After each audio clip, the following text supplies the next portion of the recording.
کہ اب آپ اس کو سپورٹ کریں، کیونکہ ہو سکتا ہے کہ یہ کاروائی کیسے کروائی گئی ہے راتوں رات، اور پھر کل رات بھی یہ پریشر ڈالا گیا، تو اب 10 ارب روپے کی کرپشن کا ایک اور مقدمہ درج کر لیا گیا۔ اب میں پورے وثوق سے کہہ سکتا ہوں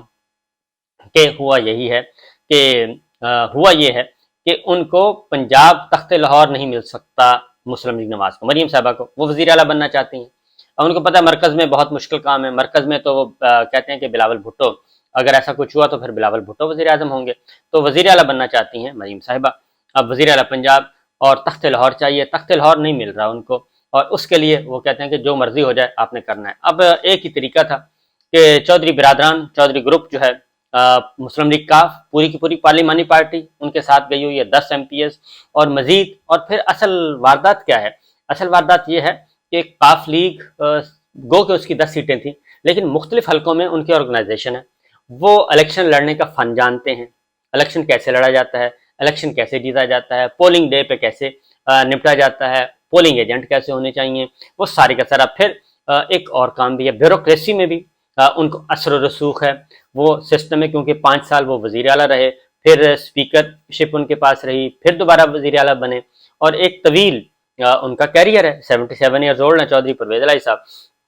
تو اصل مسئلہ یہ ہے کہ یہ کرتا دھرتا جو ہیں وہ کہتے ہیں کہ ان کو مفلوج کیا جائے، پی ٹی آئی کو مفلوج کیا جائے اندر سے، لہٰذا وہ یہ سارے کام کر رہے ہیں۔ اب چودھری پرویز الہی صاحب کو پھر دوبارہ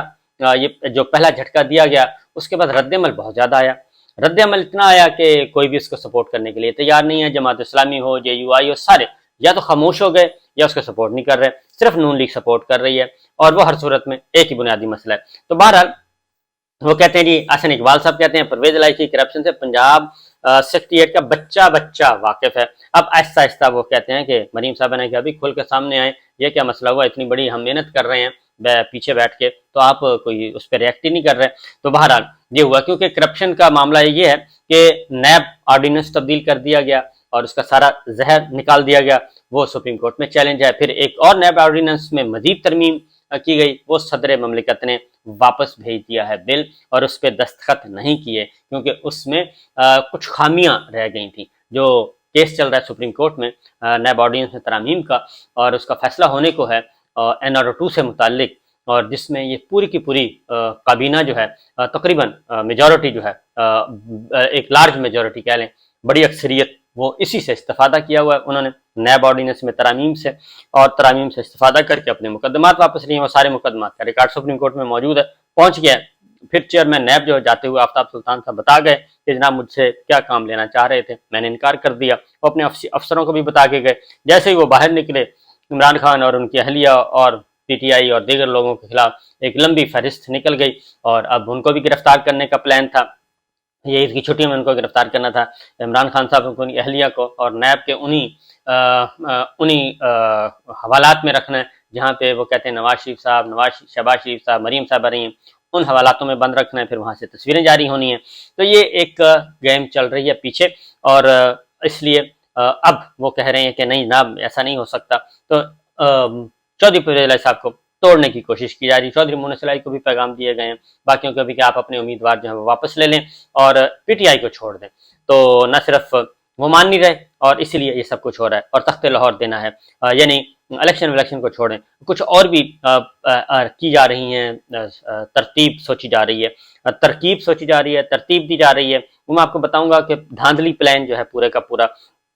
کیونکہ زمینی حقائق بہت ہی ڈفرینٹ نوعیت کے ہیں۔ اب یہ ساری چیزیں کون کر رہا ہے، میں بار بار یہی پوچھ رہا ہوں، یہ کر کون رہا ہے؟ لیکن اس سارے جو کچھ ہو رہا ہے اس وقت پاکستان میں، اس کے اثرات اور اس کی جو باز گشت ہے وہ اب پوری دنیا میں سنی جا رہی ہے، اور اس حد تک سنی جا رہی ہے کہ امریکی اقتدار کے ایوانوں میں بھی اب یہ باتیں پہنچ چکی ہیں۔ اور عمران خان کی ایک کامیابی ہوئی ہے، عمران خان صاحب کو، وہ اپوزیشن میں چلے گئے، سب کچھ چلا گیا، لیکن وہ مختلف اپنی انٹرنیشنل کمیونٹی کو، اپنے عالمی رہنماؤں کو وہ یہ باور کرانے میں کامیاب ہو گئے ہیں کہ پاکستان میں ایک کرپٹ ٹولہ ہے حکمرانوں کا، وہ مسلط ہے، اور وہ جو کرپٹ ٹولہ حکمرانوں کا مسلط ہے وہی سارے کام خراب کر رہا ہے۔ پاکستان کی معیشت خراب ہے تو اسی کرپٹ حکمرانوں کی وجہ سے ہے، پاکستان میں آئینی بحران ہے تو اس کی وجہ یہ ہے، پاکستان میں عدالتی بحران ہے تو ہے، یعنی عمران خان صاحب یہ باور کرانے میں کامیاب ہو گئے ہیں۔ عالمی رہنماؤں کو عالمی فورمز پہ انٹرویوز کے ذریعے، گفتگو کے ذریعے، اپنے پرسنل ریلیشنز کے ذریعے کہ یہ مافیاز کی طرح گورن کرتے ہیں، نہ عدالتوں کو معاف کرتے ہیں، نہ میڈیا کو معاف کرتے ہیں، نہ انسانی حقوق کی تنظیموں کو معاف کرتے ہیں، نہ مخالفین کو معاف کرتے ہیں، یہ سب کچھ کر رہے ہیں، اور یہ بہت بڑی کامیابی ہے۔ یہی جو اویئرنیس ہے یہ پاکستان کے اندر بھی آ چکی ہے، اور یہ اویئرنیس اور یہ شعوری ایک مصیبت بن چکا ہے، اور یہ فکری انقلاب جس کو کہتے ہیں نا، سوچ کا انقلاب، وہ آ چکا ہے۔ اب لوگ جو ہیں وہ فوراً کاؤنٹر نیریٹو لے کے آتے ہیں۔ یہ نہیں ہوتا کہ آپ ان کو کہیں، ایک جملہ بولیں اور وہ کہیں واہ واہ واہ واہ، بس آپ نے کہہ دیا جی بہت زبردست ہے۔ اب وہ نہیں کرتے، وہ کہتے ہیں زمینی حقائق کیا ہیں، ہو کیا رہا ہے، آپ نے تو یہ کہہ دیا، آپ نے تو یہ ایک پالیسی بیان فرما دیا، لیکن حقیقت کیا ہے؟ حقیقت تو اس کے بالکل برعکس ہے۔ لہٰذا وہ اس کو دیکھتے ہیں اور وہ ہوا ہو جاتی ہے، اس لیے کوئی نیریٹو کو بیانیہ بن نہیں رہا۔ ڈان اخبار نے بھی رپورٹ کیا ہے، وہ سارے کا سارا امریکی ایوان نمائندگان میں جی، جو امریکی، میں نے آپ کو بتایا تھا، اس کی ڈیٹیل بھی آپ کو بتایا تھا، خارجہ امور کمیٹی کے سینیٹر ہیں بریڈ شرمن، انہوں نے یہ ساری باتیں بتائی ہیں، اپنی ریکارڈ کروایا ہے۔ بریڈ شرمن جو ہیں وہ کیلیفورنیا سے 13 بار ایوان کے رکن منتخب ہو چکے ہیں، سینئر موسٹ ہیں ان کے، اور بہت ہی امپورٹنٹ ہیں۔ انہوں نے یہ ساری باتیں جی جا کے ادھر بتا دیں۔ بریڈ شرمن کہتے ہیں کہ میں پاکستان میں حالیہ واقعات کے حوالے سے بات کرنا چاہتا ہوں۔ ان واقعات کا جائزہ لیتے ہوئے کچھ لوگ کہیں گے کہ ہمیں پاکستان میں امریکن لیڈرز کو، پرو امریکن لیڈرز کو ترجیح دینی ہے، جن کے ساتھ دو طرفہ امور طے کرنے کے لیے ڈیل کرنا آسان ہو، مگر میں سمجھتا ہوں کہ قانون کی حکمرانی اور جمہوریت ہماری اولین ترجیح ہونی چاہیے۔ اور چونکہ وہ کہہ رہے ہیں کہ عمران خان صاحب کے بارے میں کہا جاتا ہے کہ ان کے ساتھ معاملہ طے کرنا ذرا مشکل کام ہے، شہباز شریف صاحب کے ساتھ ایزی ہے، لیکن وہ کہتے ہیں کہ ہماری ترجیح یہ نہیں ہونی چاہیے، ہماری ترجیح ہونی چاہیے قانون کی حکمرانی اور جمہوریت ہونی چاہیے۔ عمران خان سے ڈیل کرنا ہمارے لیے مشکل تھا، جبکہ وزیر اعظم شہباز شریف سے ڈیل کرنا کسی حد تک آسان ہے، لیکن سوال جمہوریت اور قانون کی حکمرانی کا ہے۔ اپریل کے اوائل میں بریڈ شرمن نے امریکی وزیر خارجہ انٹونی بلنکن کو بھی خط لکھا تھا، جس میں ان سے کہا تھا کہ تمام سفارتی ذرائع استعمال کرتے ہوئے پاکستانی حکام پر زور دیا جائے کہ وہ مبینہ بدسلوکی کی تحقیقات کریں اور ذمہ داران کو جوابات ٹھہرائیں۔ 2 ہفتے پہلے وزیر اعظم عمران خان کے ساتھ فون پر بات چیت کی انہوں نے، اور انہوں نے عمران خان اور انہیں یقین دہانی کروائی کہ وہ امریکہ کے خلاف نہیں ہیں۔ بریڈ شرمن نے اس تاثر کو بھی دور کر دیا کہ وہ امریکہ میں عمران خان کے لیے مہم چلا رہے ہیں، لہٰذا یہ ساری باتیں بریڈ شرمن نے کر دی ہیں، اور انہوں نے صاف بتا دیا ہے، اور انہوں نے یہ بھی کہا ہے کہ سپریم کورٹ نے جو فیصلہ دیا ہوا ہے وہ رول آف لا اور کانسٹیٹیوشن کے عین مطابق ہے، اور وہی فیصلہ حتمی ہے۔ اب یہ ساری باتیں، اور پھر ایک اور چیز انکشاف ہوا، یہ کہہ رہے تھے کہ سعودی عرب چھوڑ گیا ہے، محمد بن سلمان جو کراؤن پرنس ہیں، وزیر اعظم ہے، وہ ناراض ہو گئے،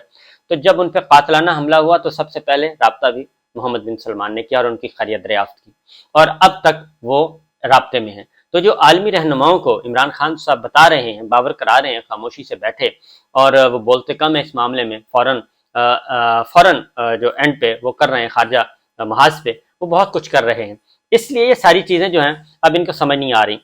یہ دورہ سعودی عرب بھی ہو کے آئے ہیں یہ نواز شریف صاحب، مریم صاحبہ، اس کے وہ اثرات ابھی تک نہیں سامنے آئے جو کہ یہ سمجھ رہے تھے کہ بہت کچھ ہو جائے گا۔ اس لیے جناب میں پھر کہوں گا army chief general Asim Munir صاحب سے کہ وہ معاملات کو دیکھیں، کیونکہ معاملات جو ہیں وہ ایک پالیسی سٹیٹمنٹ دیتے ہیں، وہ ایک اپنی گائیڈ لائن دیتے ہیں، اور ان کی گائیڈ لائن کو پذیرائی ملنی چاہیے، اور ان کی پالیسی بیان کو اہمیت دینی چاہیے، لیکن ان کے پالیسی بیان کو، ان کی گائیڈ لائن کو پذیرائی ملنے سے پہلے ہی کچھ ایسے اقدامات کر دیے جاتے ہیں جس کے بعد وہ سارے کا سارا معاملہ ہوا ہو جاتا ہے۔ تو یہ ہے اصل معاملہ، یہ ہے جو ہے گڑبڑ چل رہی ہے، وہ صورتحال کچھ اس طرح سے ہے کہ صورتحال کو قابو کرنے کے لیے آرٹیفیشل طریقے سے کوششیں کی جا رہی ہیں، اینٹی کرپشن کا استعمال کیا جا رہا ہے، پولیس کا استعمال کیا جا رہا ہے، نیب کا ذرا پروسیجر لمبا ہوتا ہے، اب دڑا دڑ FIR درج ہو رہی ہیں، تو بہرحال یہ سب کچھ دیکھنے کی ضرورت ہے۔ اجازت دیجیے، اللہ حافظ۔